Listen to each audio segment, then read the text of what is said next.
Notebooks are fine. I think there's a place for them. I think they have a use case, but it's very damaging to make data scientists work in notebooks all the time. Data scientists, machine learning engineers, and AI engineers have a tendency to suffer in silence. What I mean by that is that I think a data scientist feels very comfortable with math, statistics, but they don't perceive themselves to be an IT or technology experts. Therefore, when they suffer pain as a result of IT or technology, they don't feel like they can do anything about it. They think that's how it has to be, and it's not part of their domain.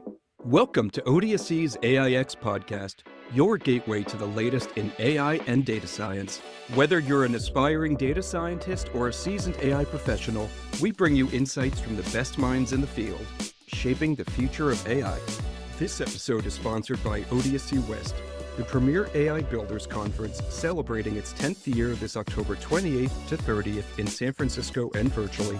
Learn more at odsc.com/California and use the code PODCAST for an exclusive 10% discount. We are also holding another virtual 3-week conference, the Agentic AI Summit, this July 15th to 30th. Learn more at summit.ai. Sheamus McGovern, the founder of ODSC, will be your host today. Welcome back to the ODSC AI Podcast. Today, we're diving deep into the world of AI infrastructure and cloud tooling with someone who's had a front row seat to some of the most transformative moments in data science. Our guest is Hugo Shi, founder and CTO of Saturn Cloud, a platform purpose-built to give data scientists and machine learning engineers the flexibility they need to work the way they want. But Hugo's story starts long before Saturn Cloud. Back in the mid-2000s, quant finance was what AI is today. It was the hotbed of cutting-edge tech, and that's where Hugo began, working as a desk quant right in the middle of the 2008 financial crisis. From there, he went on to co-found Anaconda, a project that would go on to become one of the most foundational tools in the Python data science ecosystem. In today's episode, we'll talk about what it really takes to scale AI infrastructure in 2025, why self-service and flexibility are non-negotiable for productive machine learning teams, the hidden costs of compute and storage, which catch companies off guard, and Hugo's hard-won lessons from the front lines. So whether you're part of a data platform team, building data science, AI, or machine learning tools, or just trying to better understand the infrastructure that powers today's AI, this episode is packed with insights. So let's jump in. Hugo, welcome to the podcast. Thank you. Happy to be here. And Hugo, we have so much to talk about data science platforms, the current state of AI and AI tooling out there at the moment. But before we get into all that good stuff, can you briefly introduce yourself and maybe tell us some pivotal moments in your career? Yeah. So I studied electrical engineering and computer science at Berkeley. I was very focused on signal processing. From there, I did a PhD at the University of Michigan, focused on medical imagery construction. I was tired of being broke. Most grad students don't have a lot of money. So I went to my first job as a desk quant for an options market making firm. That is where I fell in love with Python. I'm technically one of the founders of Anaconda. Travis and Peter have a much more substantial role in Anaconda's trajectory and everything than I do. After that, I founded Saturn Cloud along with Sebastian. Yeah, that's super cool. When was that job as a desk quant, Hugo? What year was that? It was in 2008. I started like a month before the markets went crazy with financial crisis. Yeah. Yes. Yeah, I was working in quant finance in London at the time. And that was some day in the quant markets, or some days. It wasn't just one day, it was multiple days where you're watching your models and strategies reverse themselves, and reverse they did. And actually, it's interesting to say, because I remember back in the mid to late noughties, a lot of smart people went to work for hedge funds. And quant, that was the pinnacle of a lot of people's ambition at the time. But I guess that switched to AI, LLMs. So you've gone from one very desirable field to another. And I'm interested in that because your early career in quant finance placed you at the forefront of technological innovation. I'm curious about the demands and experience of that environment influence your approach to building tools for data science and ML engineers. I would love to understand better how working in quant finance shaped your approach to building tools for data science and ML engineers. I feel like working in quant finance made me the impatient person that I am today. It's one of the few jobs where the thing you deliver today can actually impact the firm's performance tomorrow or even the same day. The turnaround between your action and business outcomes is extremely short and fast. As a result, I quickly became a very impatient person. I remember one time we wanted to explore trading VIX futures, and the firm at the time did not have very much intraday historical data. They introduced me to the market data team, and the market data team was like, oh yeah, we have this great project. We're going to release it in 3 months. So you can be one of our first users. In my head, I was like, 3 months is like another lifetime. I need this data now. So what we did instead was we connected to my mom's Interactive Brokers account. For people who don't know, Interactive Brokers is a consumer grade investing platform. It's sometimes used professionally, but not really. We connected to it and pulled data using their API and used that for the historical data for trading, which maybe is not the safest thing to do because it's not the best quality source of data, but at the same time, it enabled us to get going the next day instead of waiting 3 months. That experience taught me to be very impatient. That's why I care so much about making sure that data scientists and machine learning engineers have to wait as little as possible. At least that's one of my goals. Yeah, I can definitely see that from looking at the Saturn Cloud platform, how those ideals and principles are built into it from the ground up. Still focusing on your earlier career, because you also mentioned that you were a co-founder at Anaconda. We know Travis and Peter well. It must have been very interesting having a front row seat to the founding of Anaconda, because to a lot of data scientists, including myself and people who work in the data space, that was a key democratization moment in data science. And Anaconda was instrumental in shaping that data science community. What were some of the core challenges that you saw in Anaconda? If you can reflect on that a little bit from what you saw from your front row seat there. Yeah, that's a good question. I wish I was a lot more mature back then, because at the time when I get asked these questions, it makes it seem like everyone has a very good plan for how they build companies. That definitely wasn't true. A lot of it was just a lot of good ideas. Anaconda has done a lot of very diverse things, right? You've got things like Numba, Bokeh, and Conda, which are all projects that are very different and serve very different use cases. They're all connected in the scientific ecosystem, but they're very broad. And I don't think you would look at that and say, okay, this makes a coherent product strategy. I think there's a lot of interesting ideas we were tackling at the time. But in retrospect, the lack of enterprise was one of the biggest issues. How do you install packages?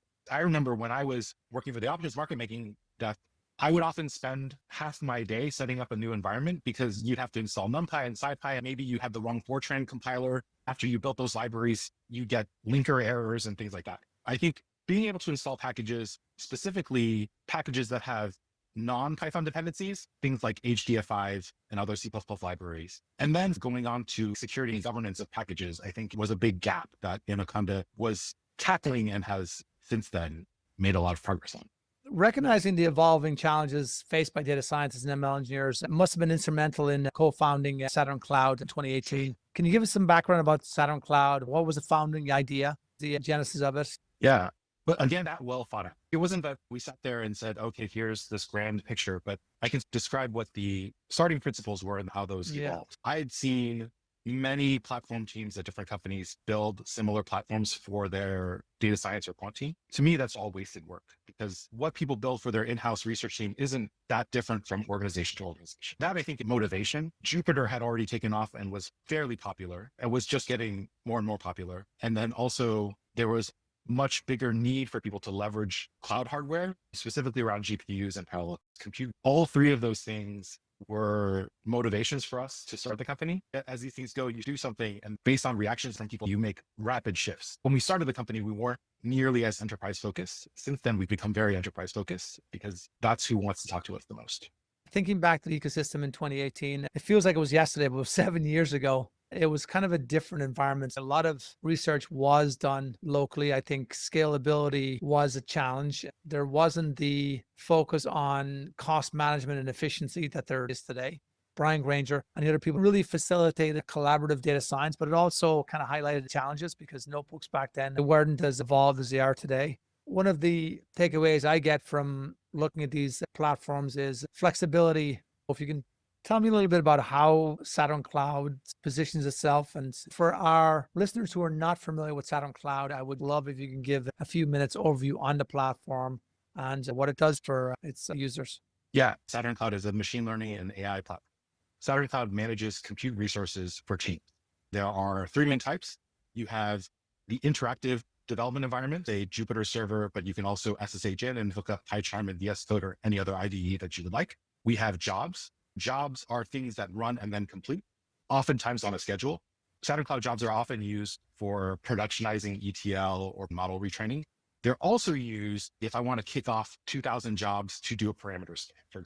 And then finally, we have deployments. Deployments are long-running services used to deploy a model or an API It can also be used to deploy a Streamlit or a Plotly dashboard or any type of HTTP service. Our execution model is that we run everything in a Docker container that you own, along with code from your Git repository. It is a key design principle that things that run in Saturn Cloud have very little magic. It's a Docker container running with a certain configuration. That's intentional because it makes it easy for people to bring workloads that are out of Saturn Cloud into Saturn Cloud, and also to rip workloads from Saturn Cloud outside of Saturn Cloud. Pretty important in terms of making it easy for customers to adopt the product. And for our audience who are not familiar with Docker, Yes. because that brings a whole other level of benefits as well. Yeah, the way I describe Docker containers is it's like a virtual machine, except it's more lightweight. It's like being able to run processes inside a sandbox environment that's like its own little Linux installation. The reason why these are important is because whenever you get a Docker container, it'll always be the same. If your code ran one way yesterday and you run it 5 years from now in the same container, it should run exactly the same way. I was looking at your website and reading some of the blogs. The blog repository is pretty cool. Connecting those Dockerized environments with Git repositories is quite key. I see that you also promote this notion of a self-service model for data scientists and machine learning engineers. Can you elaborate more on this, and how does that contrast what I would call more opinionated platforms? Well, that's an interesting way of phrasing it. I don't often think of self-service as a differentiation compared to the opinionatedness, but let's talk about that. The self-service nature is important for me because I'm impatient and I don't like to wait for things to happen. I like to be able to self-service what I need when I need it. Let me phrase this in the context of how we're oftentimes purchased. The person who buys Saturn Cloud is most often not a data scientist. It's actually a platform engineer or a DevOps engineer who's been tasked with helping data scientists be productive. Usually when their companies start, a platform engineer starts off by manually provisioning resources for their data science team. Then they gradually move on towards automating the work they were doing for their data science team. When they get tired of building that platform, having to support their data scientists with questions like, why does my Pandas installation have this weird quirk? That's when Saturn Cloud comes in. We typically purchase by a platform engineer so that they no longer have to maintain the day-to-day work of a data. And the platform engineer can focus on more high value, important things. Spinning up Jupyter notebooks is not a very glamorous part of your job. In terms of being opinionated, when I say we're not very opinionated, I mean, we don't care what kind of workflows you're running. Everything that we run is just a Docker container with your Git repositories. For deployments and jobs, you also have to tell what command line to dispatch. I would contrast that with other products in the market. For example, on one side, you have tools like Google Colab and Databricks, which are very opinionated in terms of how they want you to work almost exclusively in notebooks. I think notebooks are fine. I think there's a place for them. I think they have a use case, but it's very damaging to make data scientists work in notebooks all the time.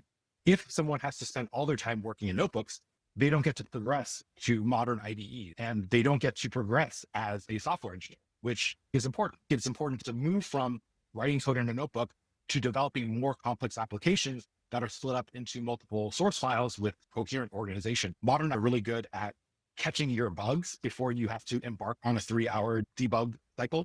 It just saves people a ton of time. And so I think tools like Colab and Databricks, they're flexible in other ways, but I think in terms of the workflows they encourage, they're quite restrictive. On the other hand, I think there's also, with this new Gen AI wave, there's a lot of platforms emerging now, which are focused specifically on use cases. You can serve models for inference and run training jobs, but that's all you can do. It's a very specific tool for a very specific use case. If you adopt a tool like that, you're going to need other tools to do data cleaning, data prep, putting together dashboards, doing ETL, like all the non-sexy part of Gen AI. Our approach has been to just make it general. Like, you wanted to run a training job. That's great. You just run a training job because you call it a training job, but it's just a job. You want to run inference and serve a model. You can just set up a deployment. It's not just an inference service. It's the deployment, but to you, it's an inference service because that's the workload you're deploying on. Yeah, those are all very interesting points, Hugo. It's surprising the longevity of notebooks, and nothing has replaced it yet. Any thoughts on notebooks? What could possibly replace it, or some bad habits we've developed around notebooks? Good question. I think there are definitely some projects that are aimed to replace a notebook. I don't know how much I care, because we have to get better if we insist on doing everything in a notebook. But if we just use it for simple reporting or lightweight research, and we are disciplined about moving things out of notebooks, then I don't think it's that important for notebooks to emerge. I think we should make sure that people only use notebooks when it's appropriate and people are moving things outside of the notebook as much as possible. I think if we stay there, we're in a good place. In terms of bad habits, the biggest I've seen, those notebooks that are so long, you never finish scrolling through them. The same function is cut and paste like 15 different versions in different cells. That's the thing we should avoid. The way you avoid that is by moving most of your heavy lifting out of the notebook into regular Python source files. I think that's the answer. I'm not discounting the work that other people are doing on making a better notebook. It's just that for me, the best solution is to leave the notebook for most of the stuff that you're doing. Talk a little bit about the nature of data science and machine learning work, where we have to work with other teams now. And I think the job has also changed now, because when you're working in, you just mentioned provisioning 2,000 models, right? The IT departments, other departments need to know what the cost of that is. The nature of machine learning and data science work is not just about understanding the data, understanding the models, but now it's also understanding compute costs, storage costs, these other administrative costs, which are very important, because a successful project that's thousands of dollars over budget can score high in accuracy, but it may not deliver the results that the business wants at the cost point they want. I have two thoughts. One is the reason we are getting tighter integration between data science, machine learning, and other parts of the organization is a direct function of machine learning and artificial intelligence making its way into products.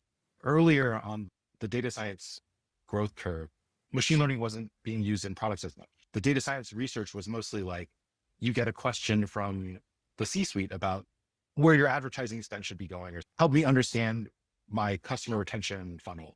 So the data scientist puts some dashboard, which is very different than putting generative AI into Notion.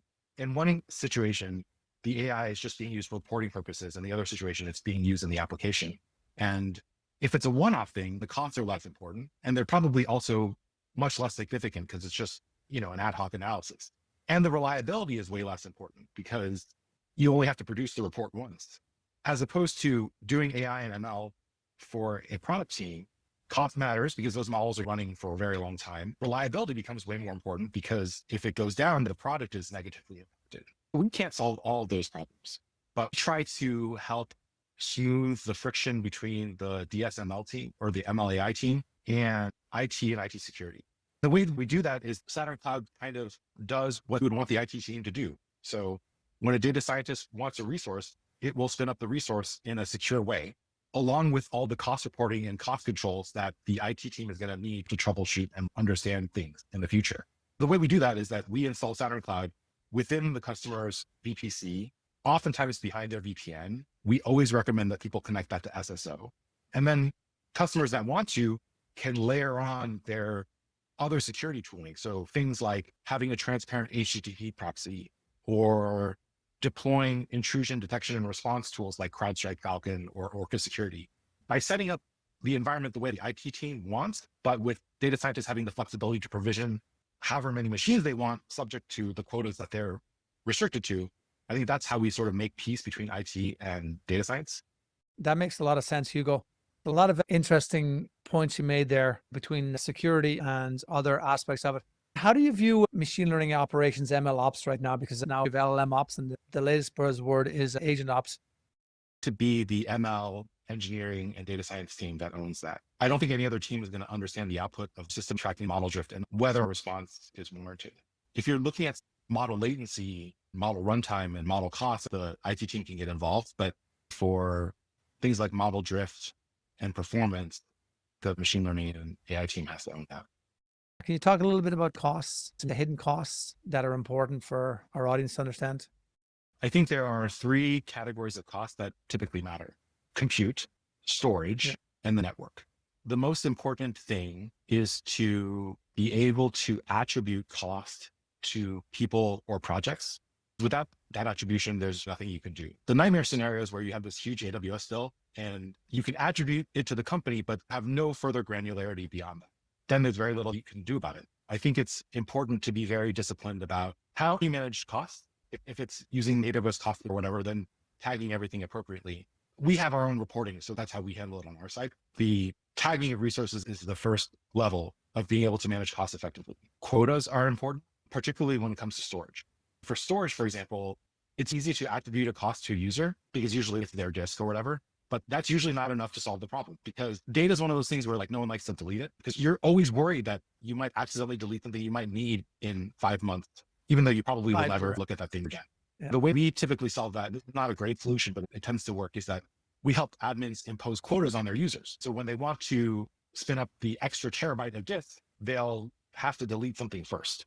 Quotas can be relaxed if it's an emergency, but having a little bit of back pressure helps people consume less storage. The worst one is networking costs. And I say worst because networking costs are very hard to attribute to anything. And so the best tips I have for networking costs is just to be conscious of your network patterns and make sure you're using the cheapest way to move data whenever possible. The key example that comes to mind is we have customers pulling Docker images over their standard VPC setup, and that can get pretty expensive. It's within a VPC, so it's not public on the internet.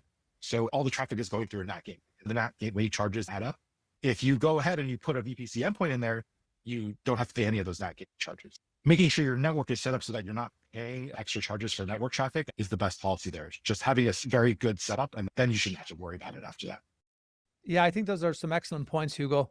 Over the last 2 to 3 years, with a lot of us using GPUs, TPUs, other hardware costs, understanding the cost of the ML infrastructure has become such a core requirement for any project. Because the first question I have with my small team is always asking to run this model, what's that going to cost? Depending on where you go, my pricing might be a little bit out of date, but on AWS, I know a H100 is something like close to $100 an hour.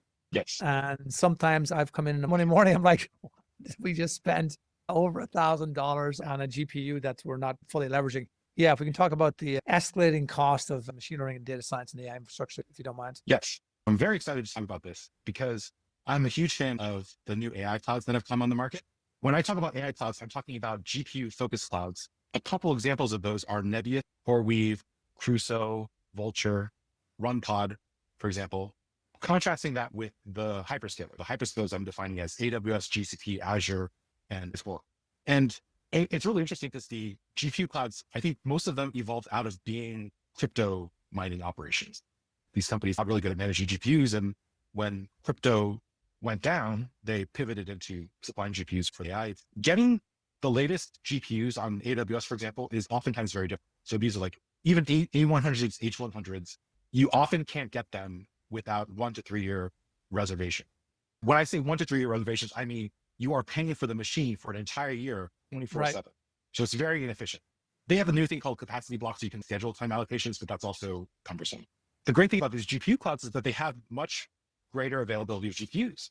I can get an H100 on Nebius in 5 minutes just by signing up. I don't have to talk to a salesperson. I don't have to pay for a whole year of H100 compute just to use it.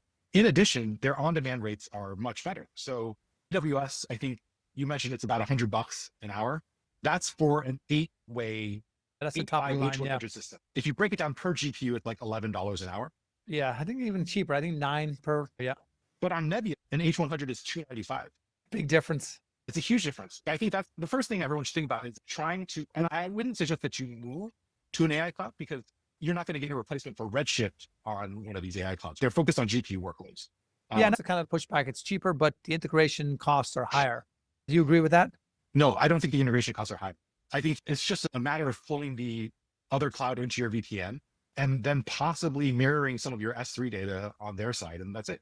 Yeah, that's very interesting. CoreWeave definitely came out of the crypto space and is doing quite well. They just IPO'd a couple of months ago. And then I think it was Lambda Labs has been around a long time. Yes, that's right. I forgot that one. Lambda Labs is probably the oldest. Yeah, I think I remember going to the NVIDIA conference years ago and they were there in a corner building their own boxes. Right. And they've been doing phenomenally well in all those companies. So any advice out there for folks getting started on this? Of course, they're probably already on the hyperscalers like Amazon and Microsoft. But any advice for how to evaluate this, maybe convince their organization that should be looking at some of these other companies? Yeah, I don't think it should be that hard. We think it's that hard because we're so entrenched in the AWS, GCP, Azure ecosystem, but these are real reputable companies. Nebius is publicly traded. These are huge companies. They're not tiny startups, right? They have their SOC 2 compliance. They have all their security checks in place. From an architecture perspective, the simplest thing you can do is just create an account, make sure you connect that to your VPN so that all the traffic between the two clouds secure, and then figure out what kind of data you need to mirror into both systems. That's how we're approaching it at Saturn Cloud, by the way. Our approach is to have our customers use AWS, GCP, or Azure as their primary Saturn Cloud installation. We are provisioning Kubernetes clusters in these AI clouds and helping users from one control plane dispatch workloads into the cloud of their choice. That's very cool. I don't think you have to do that. You can just have people connect to CoreWeave or Nebius and run their workloads there. But the more you can make multi-cloud seamless, the better it is for your users. Absolutely. I advocate for understanding ML ops to a degree as a skill for AI engineers, ML engineers, data scientists, because I really do think in their projects they have to understand how do we control cloud costs, because that's what the business expects. They should have some idea how to right size those instances, leverage spot instances, and understand the difference between a critical workload and non-critical workload, and understanding how to monitor resource utilization, which a decade ago wasn't a traditional skill set of a data scientist. But for AI engineers and machine learning engineers in particular, that's become very important. So it's kind of cool to see how Saturn Cloud is integrating. I do believe you help with those strategies. And as you mentioned earlier, providing those insights. So any other techniques you could recommend for working with instance life cycles that can help prevent resource wastage? Another reason why I like the AI cloud so much is that their bills are way easier to understand. You're just paying for compute and storage. Whenever I look at my AWS bill, it's like compute and storage, and then 50 other charges that I know I consume, but I don't really understand what each of those things are. Back to the original question, which is how do you prevent waste? I think the way you prevent waste is through metrics. Ideally record CPU, memory, and GPU utilization over time, right? And that will give you the insights of like, is someone spinning up an 8 by H100 box, but all they're doing is writing code and not training the model? Most people aren't going to do that, but making it so that you can see that 8 H100s are being consumed, but the GPU utilization is very low, that helps alert when you have a problem. And then how you want to take action is, I think, and at first pass, it's just looking at those reports weekly and talking to people who are wasting resources and telling them not to. But if you want to be more proactive, you can automatically monitor those metrics and, start emailing people when they have poor utilization, for example. And that platform you mentioned was Prometheus, right? Yeah. So Prometheus is an open source metrics monitoring tool. That's actually what we use in a Saturn Cloud installation. We deploy Prometheus internally. It's how we track the metrics of what people are consuming. You can easily use Prometheus without Saturn Cloud. Just install it, make sure your metrics are being shipped there, and you can monitor things there. Yeah. The last question I want to touch upon was how data science, machine learning, AI has progressed. It's very easy to get started with data science and machine learning now. There's a big difference between running a model in a sandbox and running in production. But there's also a huge difference between running a model in production and running at scale. Can you talk about what you believe were some of the hard lessons of scaling AI? These are the fun stories, but I don't know that there's a great takeaway for anyone. I will tell you that ML and AI engineers are in between in terms of technical sophistication. They know a bunch of stuff, but there's a lot they don't know. Basically, anything they can do, they will do. The example I'll give is that we got a support ticket from a user who wanted to load a Docker image that was 250 gigabytes. Yes, the reason their image was so big was because that image was actually 20 different Conda environments they were using for benchmarking algorithms. You load the Docker container and run some benchmark on any collection of libraries in their image. We eventually told them that we just can't do that because it would take way too long to download and we don't have enough scratch space to run that image. We recommended they put their Conda environments elsewhere. The interesting thing is that whatever can be done will be done. It's just part of people's learning journey. As you progress in scale, things that were low probability failures will stay low probability failures, but because you're doing so much more of them, they will become inevitable. Just be aware that you're going to need to do that. For example, we're managing a multi-million-dollar compute cluster for one of our customers. One of the things that we have to deal with is that over time, the machines degrade. This can manifest in either one or two of the GPUs going offline. It can also manifest in the node being unable to mount network storage after a while. Eventually, these machines need to be rebooted. We implement a mechanism where we notify users running on that hardware that their node is unhealthy and needs to be rebooted and will be rebooted at a future point in time. I'm not saying you need to over-engineer your system to accommodate things like this, but expect that these things will happen and be ready to engineer those solutions when you come across them. And then the other thing that I will say is that this is also important in massively parallel experimentation. I know a lot of data scientists that will submit 2,000 jobs to be run. Maybe it's the parameter scan. If you're running 10 jobs, it's very easy to keep track of yourself and handle failures. If you had a network issue and your jobs died, just resubmit it, it'll be fine. The problem is when data scientists move from doing 10 jobs to 2,000 and adopt the same pattern. The pattern I'm referring to is one of my jobs failed. I don't have the capabilities to easily figure out which job it is that failed. And I don't have an easy way to just resubmit the failure. So I'm just going to rerun my script again, and it's going to rerun all that work over and over again. As you approach scale, it becomes more important to do things like make it easy for researchers to understand which jobs failed, make it easy for them to find the logs of the jobs that have failed, make it easy for them to resubmit their failures or rerun the entire batch if something fundamentally has changed and you want to rerun it. And most importantly, make it easy to rerun the failure locally, right? Because the worst situation is when you have some obscure failure that only happens on the server and you can't step through it in a debugger to understand what the problem is. Those are lessons that we've learned and built into the job infrastructure that's in Saturn Cloud. Very cool. And speaking about AI, I think it would be a good exercise for our listeners to try out Saturn Cloud, right? I know they can join for free. It looks pretty easy to get started, to configure libraries. Walk us through what the steps are to get started on Saturn Cloud. Getting started, you just click start for free, sign up, and then spin up a Jupyter Notebook server. That's what I would recommend. The full life cycle of what you would actually be doing is probably figuring out what packages you need, connecting to your data. But for just trying it out, spin it up, and we can go from there. Yeah, because I think the job scheduling, that's pretty key. The model deployment you talked about, and definitely being able to manage that dashboards, like one of my favorite now is Streamlit and Boken, and is there a new one there, Panel? There's tons of dashboards out there. Internally, we use Streamlit for most of our dashboards. One area where we use Jupyter Notebooks in production is for very lazy reporting. One thing we've done is we've stood up a Python simple HTTP server that's connected to NFS that just serves whatever files are there. We have jobs that run notebooks and drop them in that location. And so then any notebook that you can execute on a cron schedule becomes a report that people can load. I'd be remiss if I didn't ask you, Hugo, you see now vibe coding is all the rage. A lot of people are talking about Agentic AI in 2025. How do you think that's going to affect the MLOps platforms? I think what it means is that your platform is going to need to support AI assistance. The open nature of our product specifically means that we already support that out of the box. Like if you use VS Code or Cursor or PyCharm's AI assistant, but like whatever you want to integrate with Jupyter Lab, that will all just work if you do the integration. I think that's going to get more and more important over time. I think that's probably obvious to everybody. For us, it doesn't really change much, but for other products, it might be AI assistance and vibe coding is not something that we're going to have to think very hard about or re-architect our product around because it's fairly transparent to us. But I could definitely see other products maybe having to do more work there.